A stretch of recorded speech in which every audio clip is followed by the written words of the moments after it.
जय जगन्नाथ बंधुगण। ଏହି ଚ୍ୟାନେଲ ମାଧ୍ୟମରେ ପ୍ରସାରଣ କରାଯିବ ଓଡ଼ିଆ ରାଶିଫଳ କଳିଯୁଗର ମହାପୁରୁଷମାନଙ୍କ ଭବିଷ୍ୟ ମାଳିକା। ଅନେକ ସାଧୁସନ୍ଥମାନଙ୍କ ସହିତ ମିଳନ ଖୁବ୍ ଶୀଘ୍ର ଏହି ଭକ୍ତିଭାବ ୟୁଟ୍ୟୁବ୍ ଚ୍ୟାନେଲ ମାଧ୍ୟମରେ। ଏହା ପୂର୍ବରୁ ଚ୍ୟାନେଲଟିକୁ ସବସ୍କ୍ରାଇବ୍ କରିନିଅନ୍ତୁ ଏବଂ ପାଖରେ ଥିବା ବେଲ୍ ଆଇକନ୍ ଘଣ୍ଟିଟିକୁ ବଜେଇ ଦିଅନ୍ତୁ। ଲାଇକ୍ କରନ୍ତୁ, ସେୟାର କରନ୍ତୁ, କାରଣ ପ୍ରତ୍ୟେକ ଭକ୍ତମାନଙ୍କ ପାଖରେ ଏହି ଭିଡ଼ିଓ ପହଞ୍ଚି ପାରିବ। ଯେମିତିକି କ'ଣ କହୁଛି ଆପଣମାନଙ୍କ ରାଶି ଓ ନକ୍ଷତ୍ର ଯୋଡ଼ି ହୋଇ ରୁହନ୍ତୁ। ଆସନ୍ତୁ ଜାଣିବା ଏହି ସପ୍ତାହର ରାଶିଫଳ। ପ୍ରଥମେ ଜାଣିବା ଆଜିର ତିଥି ନକ୍ଷତ୍ର। ଆଜି ହେଉଛି 1/11/2023 ବୁଧବାର, ତୁଳା 15 ଦିନ। ଆଜିର ତିଥି ଚତୁର୍ଥୀ ମୃଗଶିରା ବୃଷ। ଆଜିର ସୂର୍ଯ୍ୟ ଉଦୟ ସମୟ ସକାଳ 5ଟା 51 ଏବଂ ସୂର୍ଯ୍ୟାସ୍ତ ସମୟ ସନ୍ଧ୍ୟା 5ଟା 9। ଆଜିର ଶୁଭ ସମୟ ସକାଳ 6 ଠାରୁ ନେଇ ଦିନ 11ଟା 22 ପର୍ଯ୍ୟନ୍ତ। ଆସନ୍ତୁ ଜାଣିବା ରାଶିଫଳ ବିଷୟରେ। ମେଷ ରାଶି ଠାରୁ ମୀନ ରାଶି ପର୍ଯ୍ୟନ୍ତ କ'ଣ କହୁଛି ଏ ସପ୍ତାହର ଭାଗ୍ୟ। ପ୍ରଥମେ ଜାଣିବା ମେଷ ରାଶି।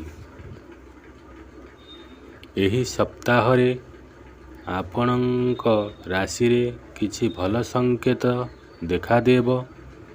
ବେପାର ବାଣିଜ୍ୟ କ୍ଷେତ୍ରରେ ଉନ୍ନତି ଲାଭ କରିବେ।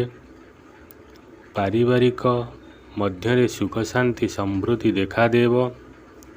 ପରିଶ୍ରମର ଫଳ ପାଇବେ। ମହିଳାମାନେ ଟିକେ ଜଗି ରଖି ଚଳନ୍ତୁ ଏବଂ ଶତ୍ରୁମାନଙ୍କ ଠାରୁ ଦୂରେଇ ରୁହନ୍ତୁ। ସକାଳେ ଏବଂ ସନ୍ଧ୍ୟାରେ ହନୁମାନଙ୍କୁ ସ୍ମରଣ କରନ୍ତୁ। ଦିନମାନ ଭଲ କଟିବ।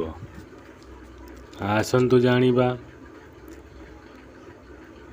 ବୃଷ ରାଶି ବ୍ୟକ୍ତିମାନଙ୍କ ପାଇଁ ଏହି ସପ୍ତାହଟି କେମିତି କଟିବ। ଏହି ସପ୍ତାହଟି ଭଲ ମନ୍ଦ ଲାଗି ରହିବ। କିଛି ଶୁଭ ସଂକେତ ପାଇବେ। ଅନେକ ଦିନର ବାକି ରହିଥିବା କାମ ସଫଳ ହେବ। ଶତ୍ରୁମାନଙ୍କ ପାଖରୁ ଦୂରେଇ ରୁହନ୍ତୁ। କାହା ସହିତ କିଛି ବିବାଦ କରନ୍ତୁ ନାହିଁ। ଦିନ ସବୁ ଭଲରେ କଟିବ। ତାପରେ ଜାଣିବା ମିଥୁନ ରାଶି ବ୍ୟକ୍ତିଙ୍କ ପାଇଁ ଏହି ସପ୍ତାହଟି କେମିତି କଟିବ। ଏହି ସପ୍ତାହଟି ଆପଣମାନେ ଜଗି ରଖି ଚଳନ୍ତୁ। କାହା ସହିତ କିଛି ଦ୍ୱନ୍ଦ୍ୱ କରନ୍ତୁ ନାହିଁ। ବେପାର ବାଣିଜ୍ୟ କରୁଥିଲେ ଜଗି ରଖି କରନ୍ତୁ। ମହାଦେବ ଶିବଙ୍କୁ ସ୍ମରଣ କରନ୍ତୁ। ଏ ସପ୍ତାହଟି ଭଲରେ କଟିବ। ତାପରେ ଜାଣିବା ଆସନ୍ତୁ କର୍କଟ ରାଶି ବିଷୟରେ। ଏହି ସପ୍ତାହଟି କେମିତି କଟିବ। ଏହି ସପ୍ତାହ ଭଲ ମନ୍ଦ ଲାଗି ରହିବ। ଯଦି କିଛି ନୂଆ ଯୋଜନା କରିବା ପାଇଁ ଭାବୁଛନ୍ତି ଏହି ସପ୍ତାହଟି ରହିଯାଆନ୍ତୁ। ତରବର ହୋଇ କୌଣସି କାର୍ଯ୍ୟ କରନ୍ତୁ ନାହିଁ। କିଛି କରୁଥିଲେ ଭାବିଚିନ୍ତି କରନ୍ତୁ ଏବଂ ହନୁମାନ ମହାପ୍ରଭୁଙ୍କୁ ପ୍ରାର୍ଥନା କରନ୍ତୁ। ଦିନଟି ଭଲରେ କଟିବ। ଆସନ୍ତୁ ଜାଣିବା ସିଂହ ରାଶି ବ୍ୟକ୍ତିମାନଙ୍କ ପାଇଁ କେମିତି ଏ ସପ୍ତାହଟି କଟିବ। ଏହି ସପ୍ତାହଟି ଆପଣମାନଙ୍କୁ ଅନେକ ଶୁଭଫଳ ପ୍ରାପ୍ତ ହେବ।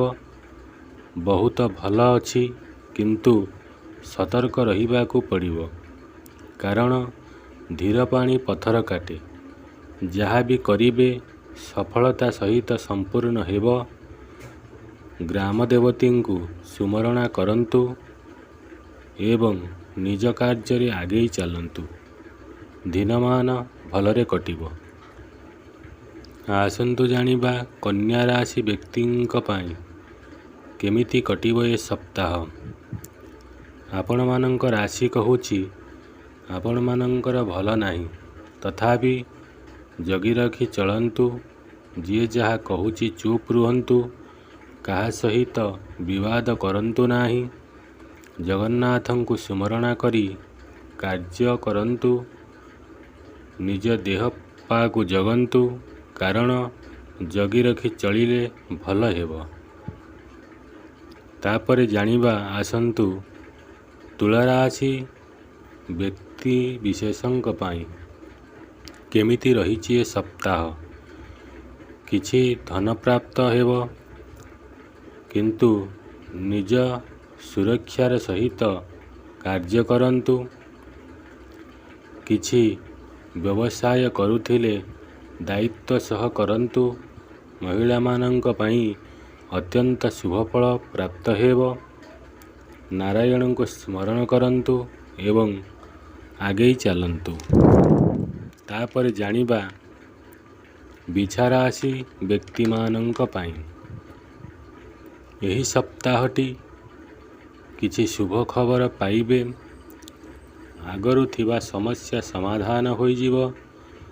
ପରିବାର ମଧ୍ୟରେ ରହୁଥିଲେ ବିବାଦ କରନ୍ତୁ ନାହିଁ। ବିଷ୍ଣୁ ଭଗବାନଙ୍କୁ ସ୍ମରଣ କରନ୍ତୁ। ଆପଣ କରିବାକୁ ଯାଉଥିବା କାର୍ଯ୍ୟରେ ଆଗେଇ ଚାଲନ୍ତୁ। ସବୁକିଛି ସମ୍ପୂର୍ଣ୍ଣ ହେବ। ଏବଂ ଆସନ୍ତୁ ଜାଣିବା ଧନୁରାଶି ବ୍ୟକ୍ତିମାନଙ୍କ ପାଇଁ କେମିତି କଟିବ ଏ ସପ୍ତାହଟି। ଭଲ ଅଛି। କିଛି ସୁଖ ସମ୍ବାଦ ପାଇବେ। ବେପାର ଏବଂ ଚାକିରି କ୍ଷେତ୍ରରେ ଉନ୍ନତି ଦେଖାଦେବ। ଭାବୁଥିବା କିଛି ନୂଆ ଯୋଜନା କରିବା ପାଇଁ କରନ୍ତୁ, ସଫଳ ହେବ। ଏବଂ ସୀତାରାମଙ୍କୁ ସ୍ମରଣ କରନ୍ତୁ, କାରଣ ଆପଣମାନଙ୍କ କାର୍ଯ୍ୟ ସବୁକିଛି ସଫଳ ହେବ। ଆସନ୍ତୁ ଜାଣିବା ମକର ରାଶି ବ୍ୟକ୍ତିମାନଙ୍କ ପାଇଁ ସପ୍ତାହଟି କେମିତି କଟିବ। ଆଗରୁ ରହିଥିବା ବିବାଦ କଳହ ସମସ୍ୟାର ସମାଧାନ ହେବ। ଗାଡ଼ି ଘୋଡ଼ା ଚଳାଉଥିବା ବେଳେ ସତର୍କ ସହ ଚଳାନ୍ତୁ।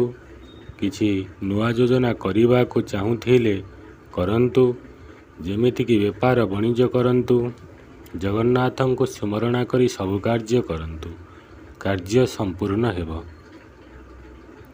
ଆସନ୍ତୁ ଜାଣିବା କୁମ୍ଭ ରାଶି ବ୍ୟକ୍ତିମାନଙ୍କ ପାଇଁ କେମିତି ରହିଛି ଏ ସପ୍ତାହ।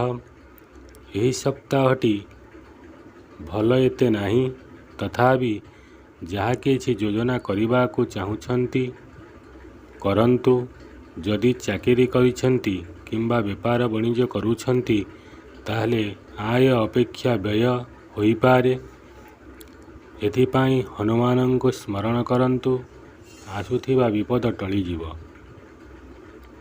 ଆସନ୍ତୁ ଜାଣିବା ମୀନ ରାଶି ବ୍ୟକ୍ତିବିଶେଷମାନଙ୍କ ପାଇଁ ଏ ସପ୍ତାହ କିଛି ଶୁଭ ଖବର ପାଇବେ। ଲାଗି ରହିଥିବା ବିବାଦ ମକଦ୍ଦମା ଏଥିରେ ବିଜୟ ଲାଭ କରିବେ। ବେପାର ଏବଂ ଚାକିରି କ୍ଷେତ୍ରରେ ଉନ୍ନତି ଦେଖାଦେବ। ନ ହେଉଥିବା କାର୍ଯ୍ୟ ଭଲରେ ସମ୍ପୂର୍ଣ୍ଣ ହେବ। ଏଥିପାଇଁ ଆପଣମାନଙ୍କ ଗ୍ରାମ ଦେବତୀଙ୍କୁ ସ୍ମରଣ କରନ୍ତୁ। ଦିନମାନ ଭଲରେ କଟିବ। ଇଏ ଥିଲା 12ଟି ରାଶିର ସାପ୍ତାହିକ ରାଶିଫଳ। ଆସନ୍ତା ସପ୍ତାହର ରାଶିଫଳ ଏବଂ ଭବିଷ୍ୟମାଳିକା ଅନେକ ସାଧୁସନ୍ଥମାନଙ୍କ ସହିତ ମିଳନ।